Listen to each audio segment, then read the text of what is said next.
Nah, oke, oke, oke.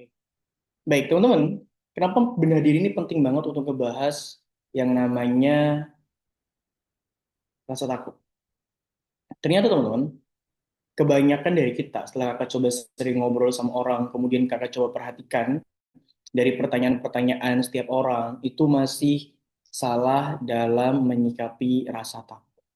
Masih banyak orang, mungkin termasuk diri kita sendiri, termasuk diri kakak, yang juga kadang salah dalam menyikapi rasa takut. Kebanyakan dari kita selalu ketika kita merasa takut, kita selalu menekan rasa takut itu agar rasa takut itu hilang seperti itu. Faktanya, semua orang pernah merasakan rasa takut, tapi tidak semua orang itu bisa menyikapi rasa takut dengan cara yang benar. Nah, jadi malam hari ini kakak bukan sebagai seorang malaikat gitu ya, atau sebagai Tuhan atau sebagai nabi gitu yang bisa langsung menghilangkan rasa takut di dalam diri kalian. Akan tetapi kakak hanya akan belajar dengan teman-teman semua untuk bisa memahami rasa takut itu. Bahwasanya setiap manusia itu wajar memiliki yang namanya rasa takut, cemas gitu ya, kemudian khawatir, ketakutan tentang masa depan, ketakutan tentang masa lalu, ketakutan yang muncul di dalam diri kita. Dan takut itu manusiawi sekali guys. Itu manusiawi. Jadi kalau kalian, Kak, aku ada takut ini, aku ada takut itu, it's okay. Itu namanya manusia gitu. Gitu. Kalau kita nggak punya rasa takut, ya kita bukan manusia. Begitu. Karena memang setiap kita pasti memiliki rasa takutnya masing-masing. Ada yang takut tentang masa depan, ada yang masih takut dengan masa lalunya, ada yang takut ditolak mertua misalkan, atau ditolak doi gitu. Ada. Ketakutan-ketakutan itu akan selalu ada. Dan yang berbahaya itu bukan rasa takut, tapi saat takut mengendalikan. Nah, betapa banyak di antara kita teman-teman, kita tahu eh kita takut dengan sesuatu hal gitu. Tapi justru kita bukan bagaimana memahami ketakutan itu, bukan menyikapi dengan cara yang benar, tapi justru kita dikendalikan oleh takut itu. Kehidupan kita itu diarahkan oleh rasa takut itu, gitu. Jadi kita yang nggak punya kendali atas rasa takut, sehingga rasa takut tadi yang mengendalikan hidup kita. Takut untuk melangkah, takut untuk apapun. Dan faktanya memang seperti itu, ya. Jadi yang harus diperhatikan adalah jangan sampai ketakutan-ketakutan itu justru mengendalikan kehidupan kita. Kita yang harus bisa mengendalikan takut itu, kita yang harus belajar untuk memahami rasa takut itu, kita yang harus belajar untuk menyikapi dengan benar sehingga rasa takut itu yang akan kita kendalikan bukan malah sebaliknya. Nah, ada kesalahpahaman tentang takut. Ini yang banyak banget di kalangan manusia dan ini balik lagi benar diri itu selalu membongkar stigma negatif di masyarakat, kesalahpahaman yang mungkin banyak teman-teman temui. Yang pertama, itu adalah sebuah statement yang mengatakan orang beriman itu tidak boleh takut. Kalau kamu takut, kamu belum beriman. Kalau kamu takut ini, takut itu, kamu nggak beriman. Ada stigma yang mengatakan orang beriman nggak boleh takut. Padahal takut itu manusiawi. Yang nggak boleh adalah kita dikendalikan oleh rasa takut tadi. Yang nggak boleh adalah kita itu hidup di bawah rasa takut itu, kemudian kita nggak kemana-mana. Iman justru akan mengantarkan kita kepada ketakutan-ketakutan tertentu. Contoh, takut untuk maksiat, takut untuk melakukan hal-hal negatif, takut bikin Allah marah, takut bikin Allah nggak ridho, takut melanggar aturan-aturan yang telah Allah buat, takut membuat hati Rasulullah sakit hati dan lain-lain. Nah, sebenarnya stigma yang mengatakan orang beriman nggak boleh takut ini perlu dibedah lagi, ini perlu ditanyakan, ini perlu digali lagi, perlu di breakdown lagi. Kenapa? Apanya yang nggak boleh orang beriman itu takut? Kemudian yang kedua adalah takut sama dengan kurang iman. Kalau kamu takut, berarti kamu kurang iman. Kalau kamu takut tentang masa depan, berarti kamu kurang iman. Kalau kamu takut dengan masa lalu, berarti kamu kurang iman. Padahal nggak ada. Bukan. Takut itu wajar. Ingat ya, takut itu manusiawi. Bukan berarti tanda kamu kurang iman. Tapi yang harus kamu pelajari adalah bagaimana takut itu kamu bisa kendalikan dengan iman gitu. Jadi nggak tentang oh kamu takut berarti kamu nggak punya iman. Kemudian yang ketiga, takut itu harus ditekan. Takut itu harus ditekan. Jadi harus ditekan itu maksudnya satu pernyataan yang sering keliru ya salah paham adalah takut itu harus ditekan kayak wah aku nggak boleh takut, aku nggak boleh ini. Sebenarnya semakin kamu menekan rasa takut itu akan semakin membuat kamu itu takut gitu loh. Wah nggak boleh takut, tapi justru takut itu. Oh nggak boleh takut, aku harus berani dan lain-lain. Justru akan timbul keraguan-keraguan dan sering banget keputusan-keputusannya itu didasarkan hanya karena supaya nggak mau dibilang takut gitu. Jadi takut itu bukan harus ditekan, tapi dipahami teman-teman. Takut itu dipahami, takut itu disikapi, takut itu dipelajari. Aku menemukan satu hal, satu apa ya, ini bisa dikatakan insight gitu.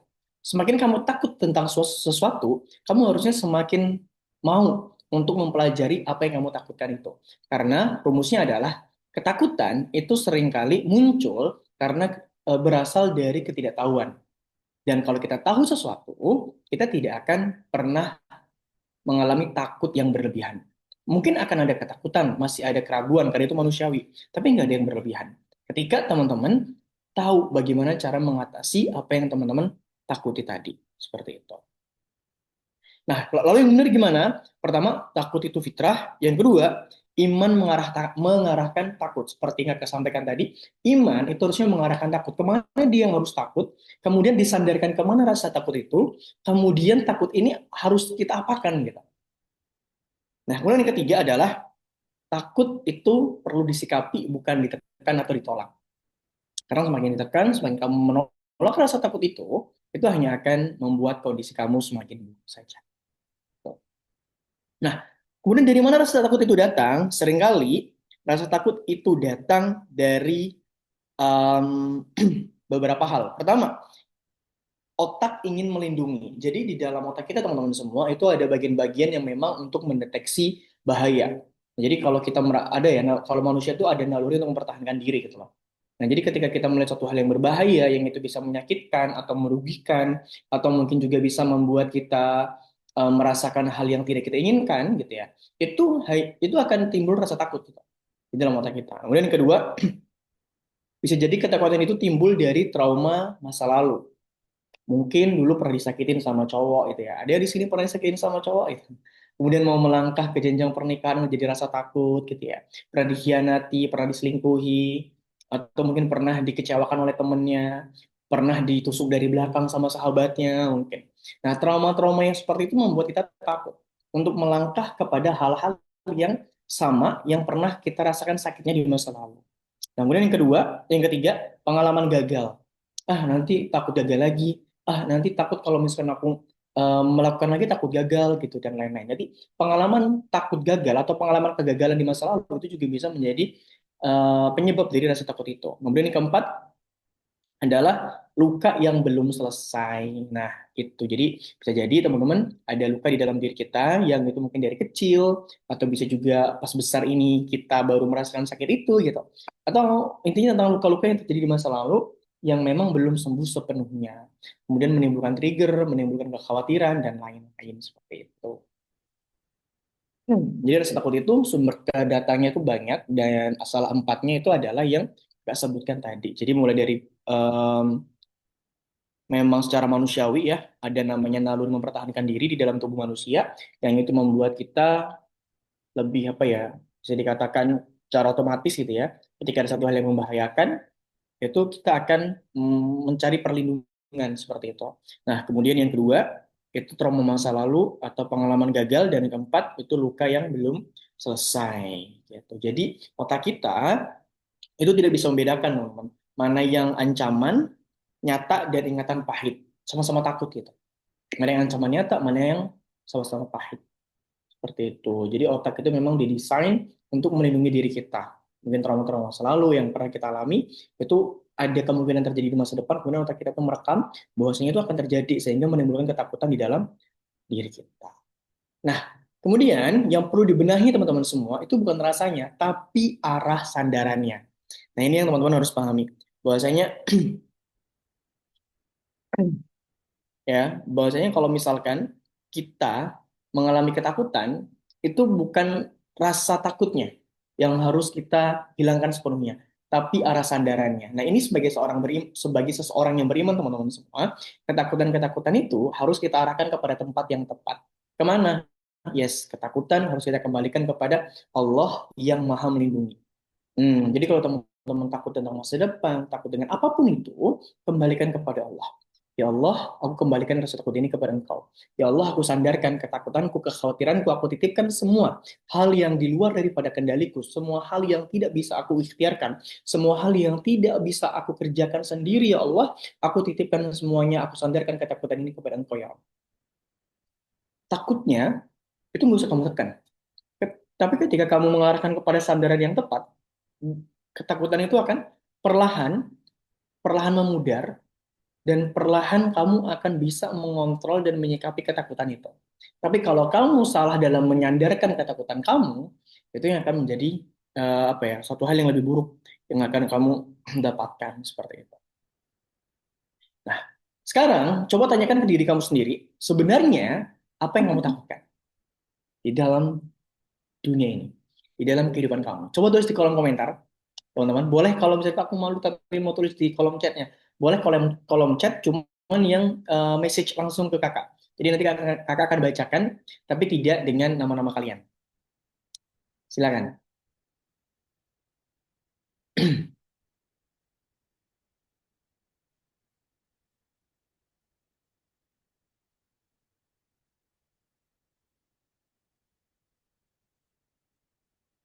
Ya, silakan ditulis. Apa sih yang menjadi ketakutan kamu selama ini? Gitu.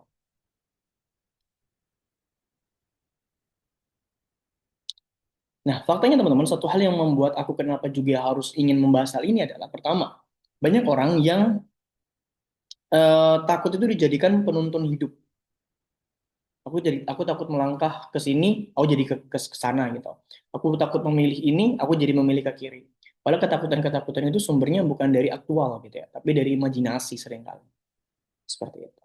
Coba tuliskan dan tanyakan kepada diri kamu, apa sebenarnya yang kamu takutkan?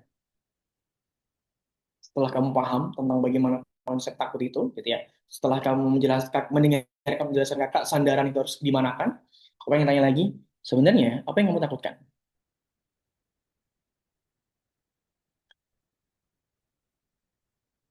Oke, ada satu orang yang kirim sini. Takut gagal jadi manusia, Kak. Tapi emang benar kata kakak, takut itu ganggu, Kak. Yes, takut itu mengganggu. Dan memang faktanya takut itu bukan untuk dihindari, guys. Karena kita itu semuanya ya bisa takut gitu. Nggak percayaan banget. Apa ya percaya? Takut gagal, bahagiakan kedua orang tua. Oke. Sekarang ini takut nggak bisa menjaga amanah dan tidak bisa menjadi contoh yang baik. Mm-mm. Tidak bisa menjadi orang yang amanah. Oh, sama. Takut nggak jadi orang yang bermanfaat bagi banyak orang. Hmm. Apalagi coba? Ketakutan kalian keren-keren ya. Nggak ada yang takut, Kak, aku takut nggak nikah. Ada yang,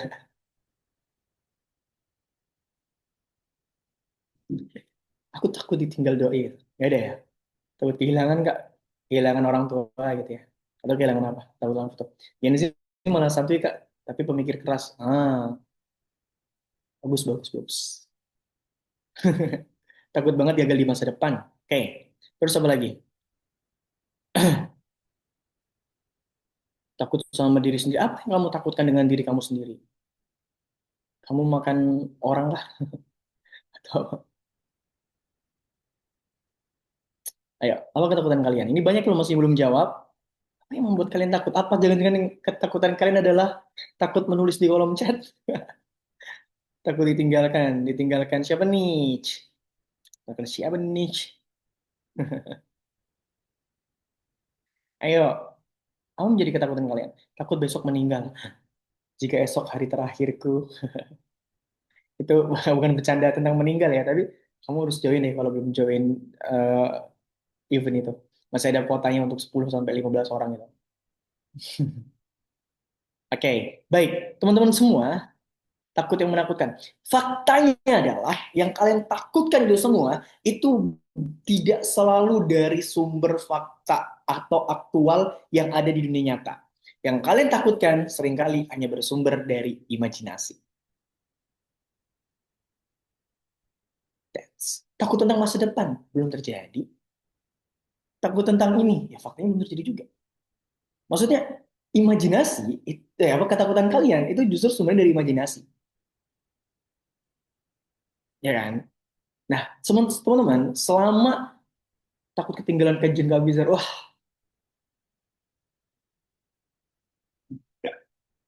ya lagi ekspresi kita yang terlalu menakut. Yes, ekspektasi kalian yang itu menekan dan membuat kalian lebih takut-takut lagi. Padahal teman-teman, ketakutan-ketakutan itu seperti yang saya bilang tadi, ketika masih pada imajinasi, cuman satu, jangan salah dalam menyandarkan ketakutan itu. Kalau kamu takut tentang masa depan, kemudian kamu menyandarkan ketakutan itu hanya pada diri kamu sendiri, itu berat. Itu kan mengganggu banget. Tapi kalau misalkan kamu menyandarkan ketakutan kamu tentang masa depan itu kepada Allah, itu tenang. Ya, aku mau beda satu-satu. Takut gagal jadi manusia, Kak, tapi emang kayak ini belum. Sekarang ini takut nggak bisa menjaga amanah dan tidak bisa menjadi contoh yang baik. Ini bagus, ketakutan seperti ini adalah ketakutan yang bagus. Tapi ketika kamu menyandarkan ini kepada yang benar, mengarahkan ketakutan ini pada cara yang benar, ketakutan ini justru akan menjadi sebuah kekuatan. Kak, aku takut nggak bisa menjaga amanah. Lalu aku harus kemana? Kamu harus belajar tentang bagaimana menjaga amanah itu. Kamu harus belajar tentang bagaimana apa namanya menyandarkan ketakutan itu kepada Allah. Ya Allah, aku udah ikhtiar, aku udah usaha, gitu, dan lain sebagainya. Jadi ketakutan-ketakutan itu bisa teman-teman atasi dengan beberapa hal. Salah duanya adalah mengarahkan dan menyandarkan pada tempat yang tepat. Takut jadi beban pikiran orang tua karena nah, nah, nah, nah, nah. Hmm, ini berat karena ini udah terjadi. Ini udah terjadi guys, bukan jadi di imajinasi. Kalau yang pertanyaan ini memang udah terjadi. Nah, tapi gini, ada satu hal gini yang harus teman-teman pahami ketika ada ketakutan yang sudah terjadi, gitu ya. Kemudian kita takut ekspektasi orang tua nggak sesuai, takut orang tua kecewa dan lain-lain gitu ya. Teman-teman, kehidupan itu bukan hanya tentang kegagalan kamu di masa lalu. Kehidupan kamu itu tentang hari ini dan hari esok. Tapi yang pasti tentang hari ini. Mungkin kamu di masa lalu bisa gagal. Kamu bisa mungkin, tanda kutip ya, mohon maaf, ini nggak, belum tentu benar. Bisa jadi mengecewakan mungkin. Tapi hari ini kamu bisa membahagiakan kedua orang tua kamu. Esok masih bisa kamu ikhtiarkan untuk membahagiakan kedua orang tua kamu. Pada intinya, jangan tenggelam di masa lalu. Jangan takut tentang masa lalu yang sudah terjadi. Ya, fokus kepada diri kamu hari ini. Hidup kamu bukan hanya tentang di masa lalu. Kamu masih punya hidup di hari ini, dan insya Allah masih punya hidup di masa depan. Jadi siapkan yang terbaik hari ini untuk menyambut masa depan yang indah. Gitu.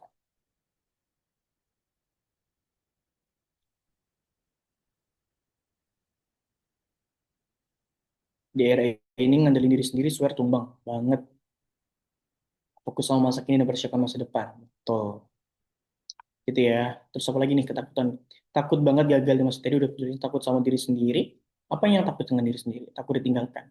Oke, takut sama diri sendiri. Ini menarik, teman-teman. Kita coba bedah satu ya. Takut dengan diri sendiri itu adalah di mana fase kita itu meragukan tentang diri kita. Kita tidak yakin, kita merasa lemah, kita merasa insecure mungkin, kita merasa nggak pantas, dan seterusnya.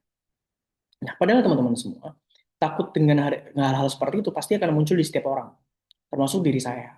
Mungkin teman-teman juga mengalami hal itu. Tapi balik lagi, apakah kita akan tenggelam dengan rasa takut itu kemudian kita nggak bergerak? Jadi rasa takut itu wajar, tapi rasa takut yang membuat kita nggak bergerak, yang membuat kita nggak bertumbuh, yang nggak membuat kita nggak mau belajar, itu rasa takut yang bukan rasa takut yang salah, tapi sikap kita yang salah. Takut itu wajar, tapi jangan sampai membuat kita nggak bergerak dan nggak kemana-mana. Gitu. Ketakutan terbesar adalah takut kalau ketika murid lagi tantrum. Tahu gimana caranya ngatasin murid tantrum? Dimin aja. Dimin aja. Biasanya anak-anak yang suka tantrum tuh ada beberapa ininya ya, penyebabnya. Mungkin kurang validasi, dia butuh validasi karena setiap di rumah terlalu dimanja dan lain-lain. Banyak hal. Ya, tapi bisa kamu pelajari karena setiap karakter anak biasanya berbeda-beda. nggak mau tenggelam tapi keburu kelelep sama pikiran yang ramai di otak. Kamu harus keluarkan pikiran itu, makanya dia akan benar diri. Kamu harus tulis, kamu harus sharing, kamu harus ngobrol, ketakutan-ketakutan yang masih di kepala dikeluarkan, terus di muhasabah. Emang aku beneran takut ini ya? Apa yang aku takutkan? Serius teman-teman. Kalau kalian takut dengan suatu hal, coba tuliskan semua ketakutan kamu dalam satu tulisan, terus baca satu-satu. Nanti kamu nggak tahu, aku takut apa? Apa yang aku takutkan? Kalaupun terjadi, kenapa? Kalaupun nggak terjadi, kenapa? Coba tulis semuanya. Mungkin ada 100 ketakutan. Aku yakin setelah kalian muhasabah paling tinggal 30 sampai 50% ketakutan. Nanti setelah itu besoknya tulis lagi. Nanti akan selalu berkurang. Padahal pada akhirnya kamu akan sampai kepada kesimpulan di dunia ini tidak ada yang kita takutkan, tidak ada yang sorry, di dunia ini tidak ada ketakutan yang bisa mengendalikan kita selama ketakutan itu kita sandarkan kepada Allah. Gitu. Itu sih semua orang punya takut kok, termasuk saya juga punya takut. Tapi bukan berarti ketika kita takut sesuatu kita nggak bergerak, nah itu yang salah. Iya guys. Nah, ini yang harus teman-teman pahami. Cukup Allah sebagai penolong kami. Yang maksud kakak sandarkan adalah sandarkan kepada ayat ini. Cukup Allah sebagai penolong kami. Kamu takut tentang masa depan, kembalikan kepada Allah. Kamu takut dengan diri kamu, kembalikan kepada ya Allah. Aku takut begini dan begitu, tolong hamba, dampingi hamba, temani hamba, bimbing hamba. Tapi ketika Allah sudah membimbing kamu, Allah mematahkan harapan kamu, Allah mematahkan keinginan kamu. Misalkan kamu ingin dari A ingin ke C, Allah patahkan sehingga kamu harus ke Z misalkan, ikutin. Ya Allah, tolong bimbing hamba ketika Allah bimbing kamu, kemudian ada satu hal yang tidak sesuai dengan rencana kamu harus belajar itu. Karena terkadang kita meminta ya Allah tolong bimbing hamba, tapi ketika kita dipatahkan dengan satu harapan gitu ya, kita dipatahkan dengan sebuah ekspektasi, tapi tiba-tiba kita malah menyalahkan Allah. Padahal doa sebelumnya kita bilang ya Allah bimbing hamba. Hmm, gitu. Padahal segala sesuatu yang di luar dari kendali kita itu adalah bagian daripada rencana-rencana Allah. Bagian daripada perwujudan dari doa-doa kamu. Ya Allah lindungi hamba. Allah udah lindungi kamu dari sesuatu hal yang gak baik. Kamu gak diloloskan dalam cita-cita kamu atau dalam keinginan kamu mungkin misalkan. Gak tahu kamu di situ ada bahaya apa. Allah kamu doanya pengen diselamatin, pengen dilindungin. Tapi ketika Allah patahkan kamu dalam satu dua hal yang menurut kamu itu baik, kamu malah marah kepada Allah. Kamu mengatakan Allah nggak adil. Lah, gimana caranya? Gimana ceritanya? Kamu menyalahkan Allah yang sudah tahu ketika kamu memilih apa itu akan bahaya buat kamu misalkan, terus kamu malah menyalahkan Allah gitu. Allah itu maha mengetahui sedangkan kita tidak. Tugas kita hanya mengikuti bagaimana takdir Allah. Kita ikhtiar, ternyata Allah gagalkan. Oke, kita coba lagi, Allah gagalkan lagi. Kita coba lagi, Allah gagalkan lagi. Kita cari solusi yang lain. Ingat, cukup Allah sebagai penolong. Ketika Allah udah tolong, trust Allah. Maka tidak ada lagi ketakutan. Takut itu, teman-teman, sorry, bukan tidak ada ketakutan. Ada ketakutan, tapi tidak ada lagi salah arah dalam menyikapi ketakutan. Paham ya? Seru ya, belajar ketakutan. Ternyata ketakutan itu bisa dibahas seluas ini. Gitu. Nah, teman-teman, orang berani itu bukan hidup tanpa rasa takut. Seperti yang Kak bilang tadi ya. Aku berani nih ngelakuin tindakan A, B, C, D. Bukan berarti aku nggak takut. Ada ketakutan.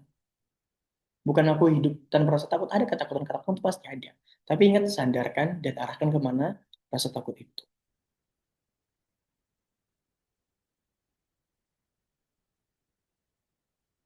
Gitu ya. Tetap melangkah meski kita takut. Tetap berharap meski kita pernah terluka. Dan seterusnya. Kita harus tetap go gitu ya di dalam kehidupan ini.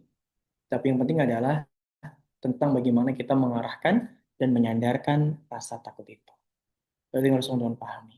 Karena takut itu nggak salah. Yang salah seringkali kita dalam menyikapi takut itu. Dan conclusion, di pertemuan malam hari ini, seperti biasa, benar diri nggak pernah lama-lama ya guys. Buat yang baru join, benar diri itu nggak pernah lama-lama untuk menyampaikan materi, maybe 15 menit, 20-an menit, after itu baru kita tanya jawab. Jadi kalian join aja setiap hari, setiap minggu akan ada satu insight baru tentang satu hal yang akan kalian pelajari di benar diri. Nah kesimpulannya, malam hari ini adalah, yang perlu dibenahi bukan rasa takutmu, tapi kemana ia mengarahkan hidupmu. Tuh. Karena kalau kita berbicara untuk menghilangkan rasa takut, itu mustahil. Selama hidup pasti akan ada terus ketakutan-ketakutan dalam hidup kita. Tapi terpenting apa? Menyandarkan dan mengarahkan takut itu pada arah yang benar dan dan takut itu membuat kita memiliki arah hidup yang benar.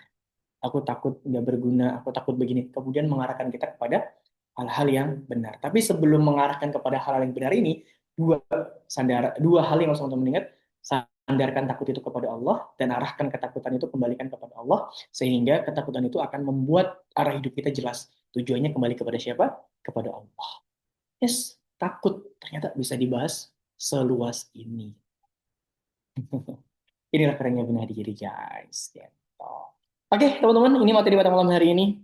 Yang mungkin 15 menit, 20 menit. Kalau ada yang mau ditanyakan, silahkan. Ada yang mau ditanyakan nggak nih tapi? Satu, kita buka pertanyaan tiga orang dulu ya. Ayo nih, nggak ada yang mau nggak ada yang mau ditanyakan kah? Rekamannya kakak stop ya, karena rekaman di benak diri ini hanya pada saat materi saja.